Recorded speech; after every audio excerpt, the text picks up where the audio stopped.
Good evening and welcome to the Daily Report. It is the 31st day of January and tonight we tell you insights on how the affordable housing levy is going on, and of course we're going to be telling you about the mining sector from the people who are within the mining sector when we go to the marketplace. But first, let's take a look at the highlights. Tonight, Speaker Moses Wetangula moves to Supreme Court over housing levy ruling. This as Azimio leader Raila Odinga calls for dialogue over affordable housing.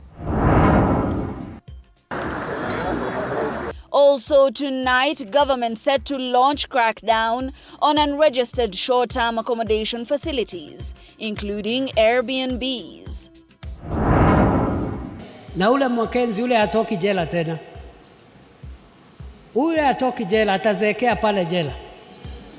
Na tunaomba Mungu amweke miaka mingi ndio aone Kenya ambayo itakuwa Kenya salama, ambayo itakuwa na hii maneno yake ya upumbavu. And government declares Paul Mackenzie's Good News International Ministries an organized criminal group.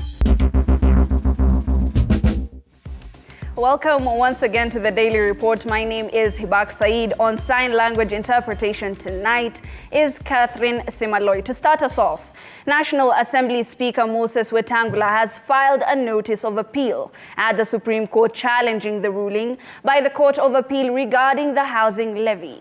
Now, the Court of Appeal directed the Kenya Kwanza government to cease the collection of housing levy from Kenyans until all the petitions challenging it are heard and determined.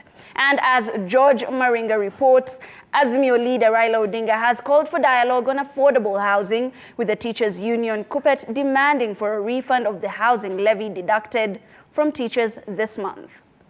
5 days after the Court of Appeal suspended the deduction of the housing levy fund until petitions challenging the projects are heard and determined, both the National Assembly and Speaker Moses Wetangula have lodged an appeal at the Supreme Court.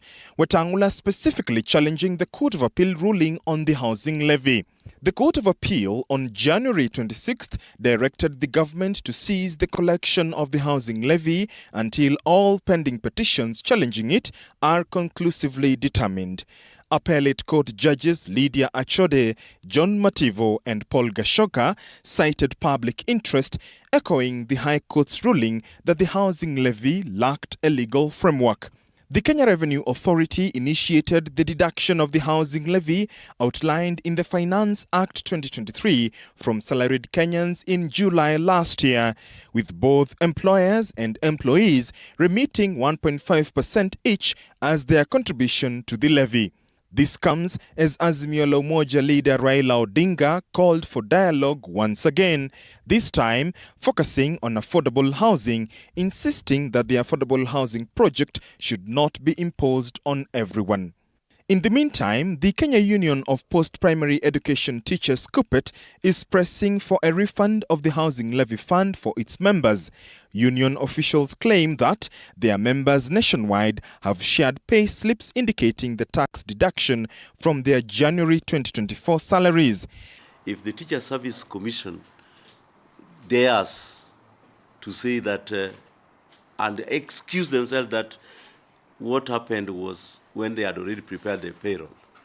We have seen in this country the teachers had not been paid. Teachers have been paid even on the 17th of the following month when there were errors made by the TSC staff on other smaller issues.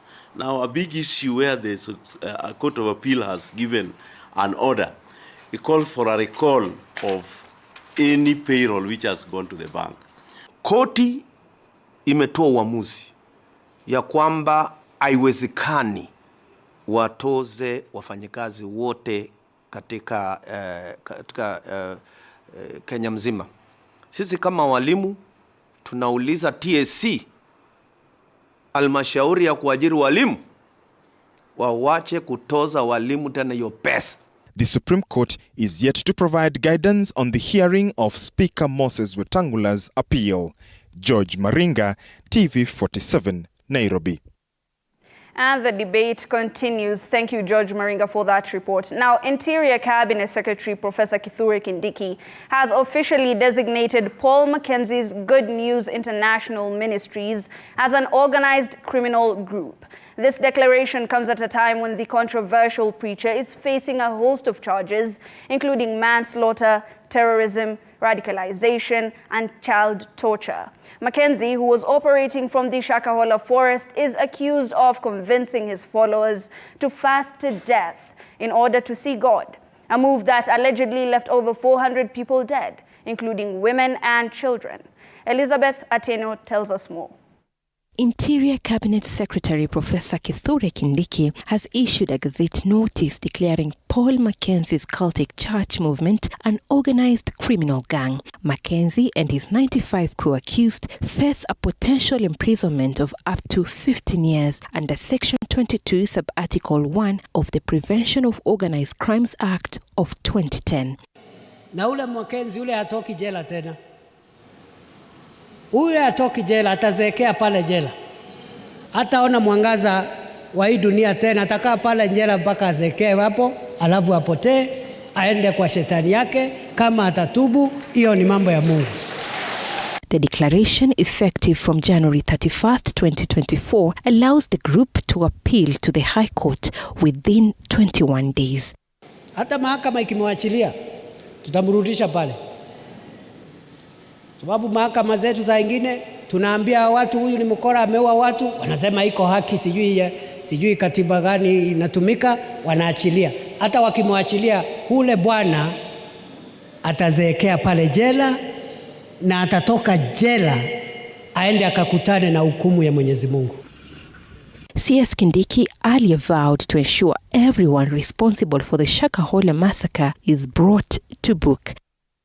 Whatever it needs to be done to make sure that never again do we have the kind of damage that we got at Shakahola Forest.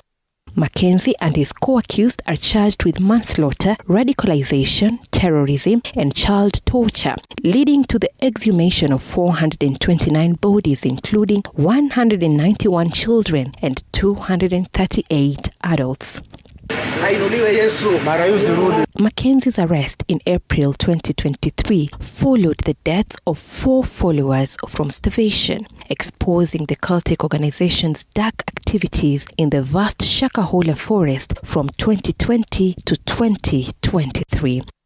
Currently held at Shimolatewa prison, Mackenzie and his co-accused will remain in custody until the 15th of February 2024, when the case will be mentioned and the bond application heard. Elizabeth Atieno, TV47, Nairobi. Thank you, Elizabeth. Tonight, police are holding 10 Machakos County government inspectorate officers for allegedly attacking an MCA within court premises. Drama unfolded in the Machakos law courts as the county inspectorate officers forcefully arrested Kalama Ward MCA Boniface Maeke in a perplexing situation.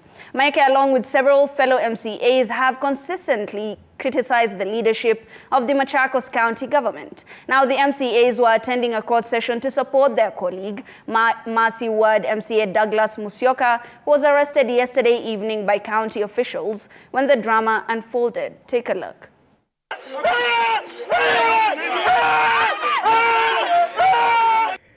In the recent past, a section of ward representatives in Machakos County have been vocal in their criticism of the Machakos County government, citing poor service delivery and escalating political tension within the region.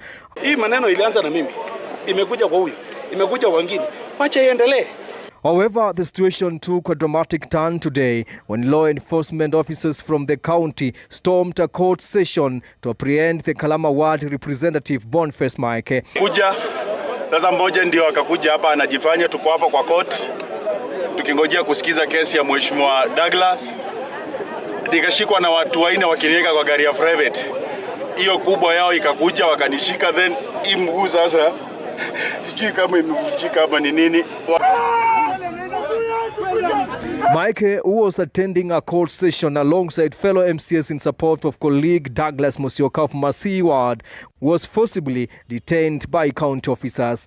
In a video capturing the chaotic scene, Maeke is seen being forced into a county police car, while Francis Ngunga, the MCA from Muawad and presumed leader of the group opposing the county government, attempts to prevent further harm to his colleague. It is time now everybody now wakes up. Kila mtu aamke na mjue what kind of a government we are having here. Nyinyi mnaweza ona. It is not about business any longer. It is not about license. Mnadanganywa. Mheshimiwa Douglas hapa anaambiwa pale biashara. Anaambiwa Douglas hapa kwake alikuwa anajenga makatazi hapa tumeleta kotini. Wanataka tufanye namna gani? The matter escalated to the point where Machakos police had to intervene to restore order and arrest the county officers responsible for the commotion. Nimeshikwa jana katika nyumba yangu na nikaambiwa nilijenga boma yangu yenye naishi kama sina zile authority za county government. Nimekuja nazo kotini na muda mchache tu kabla koti iketi, nikiwa hapa nje ya koti na wakili zangu, nimeona waheshimiwa wenzangu wamekuja. Na ile wakati ambao tumesimama tukijadiliana nje ya koti goja keti iketi, ndio nimeona hao ofisa wa county na gari nyingine kuja imebeba goons wenye hawana uniform na hata mimi siwatambui. So wakakuja, huyo ofisa mmoja wa county ndio akakuja akashika mheshimiwa wa Kalama mateka na akamwambia wewe ndio unataka saizi. Section of the MCAs have been consistently criticizing Machakos County government, leading to a series of confrontations. Tumekuwa tukitetea wananchi tukisema serikali ya governor ifanye kazi, na shida yangu ni kama hao watu wanaweza kuja kushikia mtu kwa court na washikia mtu kwa public na hajafanya chochote. However, Machakos County government, through a statement issued by the Chief of Staff Lawrence Govey, has maintained that it will continue the routine exercise of revenue enforcement exercise. We are not interested in politics, we are interested in collecting revenue, and we are only trying but to enforce revenue collection. When you look from where we were and where we are today, koti yetu imeenda marandubu, twice what we collected last year. Nicholas Mbai reporting for TV47 Machakos County.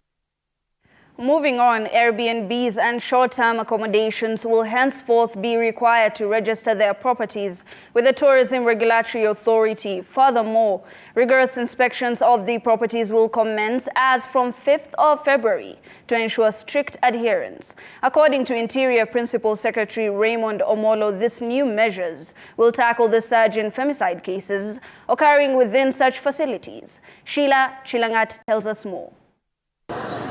The two notable murders of Starlet Wahu and Rita Waeni Mwendo at short-stay rentals in the city sparked calls for improved safety measures. Interior, Gender and Tourism Ministries have collaboratively issued a joint statement announcing enhanced safety measures. To ensure compliance, property owners are now mandated to register with the Tourism Regulatory Authority, with severe penalties, including fines and revocation, awaiting those who fail to do so.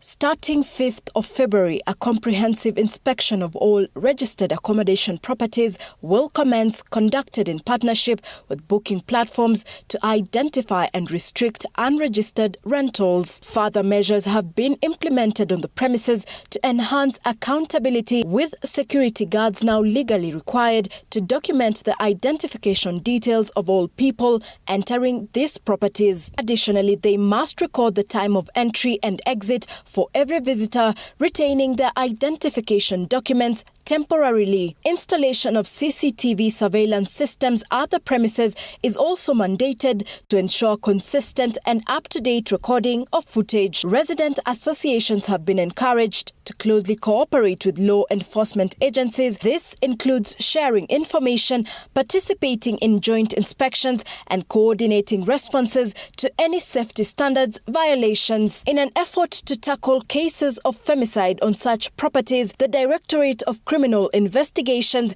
has assembled a team of detectives equipped with specialized training to expedite investigations into reported femicide incidents across the country. Sheila Chelangat for TV47.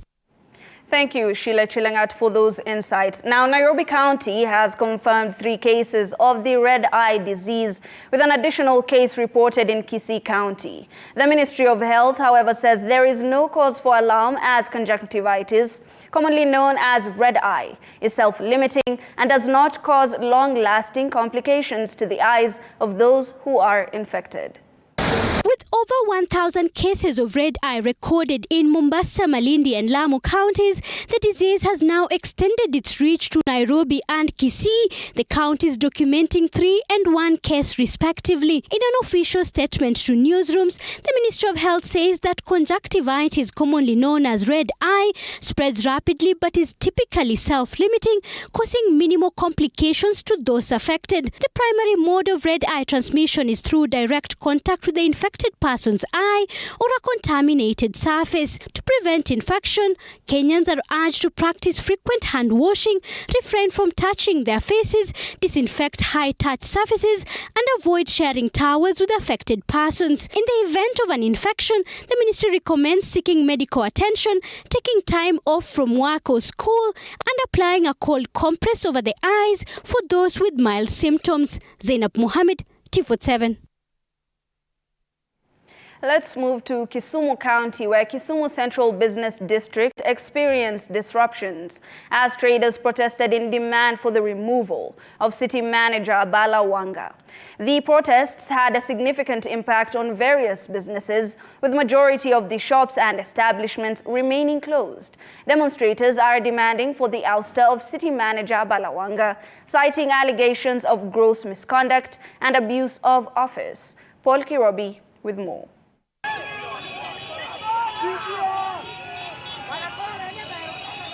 Business activities took an unusual turn in the city of Kisumu on Wednesday midday for a county that typically generates millions in taxes on a regular day.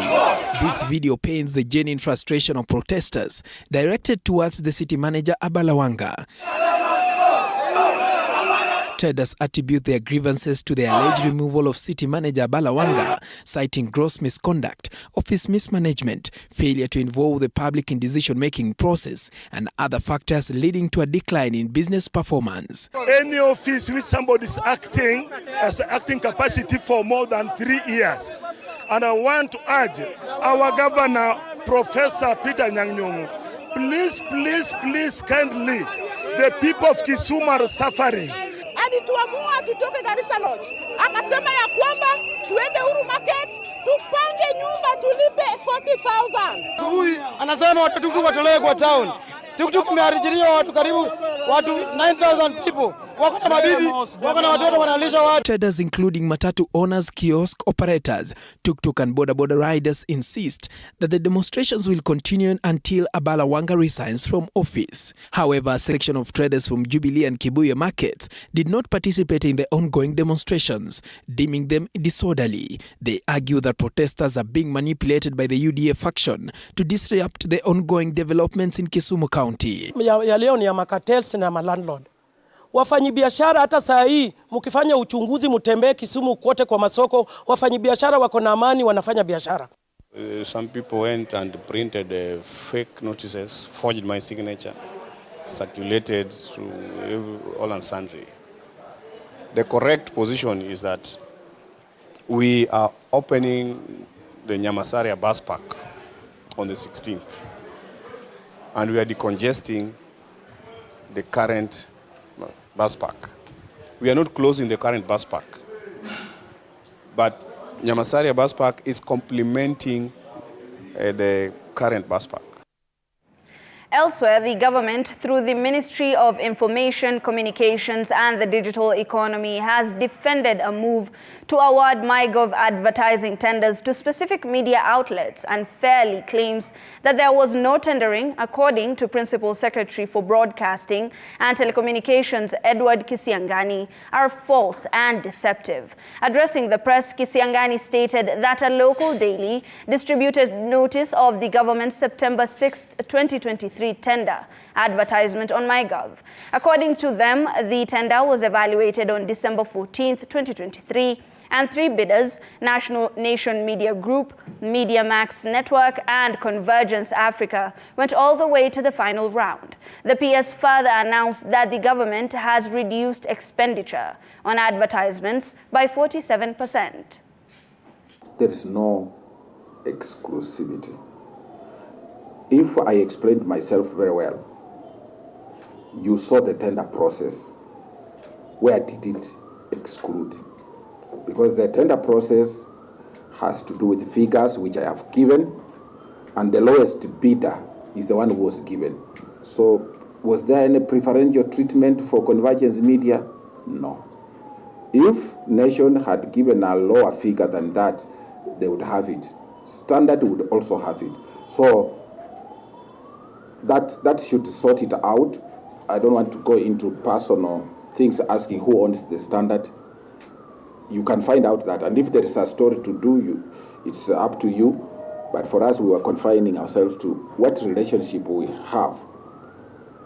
We don't have any multiple relationships with the media houses. With regard to advertisement, it ends there. Do they satisfy? Do they have a Kenya Revenue Authority thing? The rules of Public Finance Management Act? That's all we do.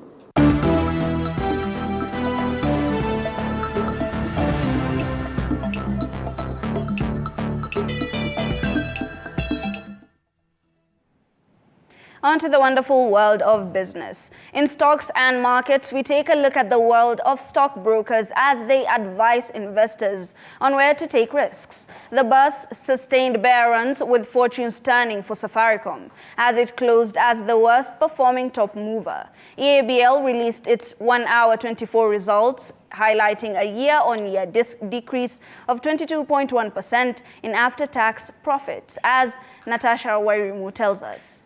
So, Mr. Gishohe, where would you encourage traders to take their risks in the market? Well, again, it goes down to the individual risk profiling. Outside of that, currently the Nairobi Securities Exchange is heavily, prices are very heavily bargaining, they're bargaining prices really, because we've had a bear run, so right now stocks are very low. What I would advise investors is look at the fundamental strength of the share you're intending to buy. If the share is fundamentally strong and it has gone down in value, then chances are it is a very good share to buy.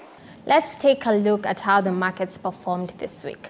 The market closed the week on a losing charge with the Nairobi Securities Exchange All Share Index 10, 20 and 25 share indices shedding 3.2%, 2.7%, 1.2% and 2.4% week over week respectively.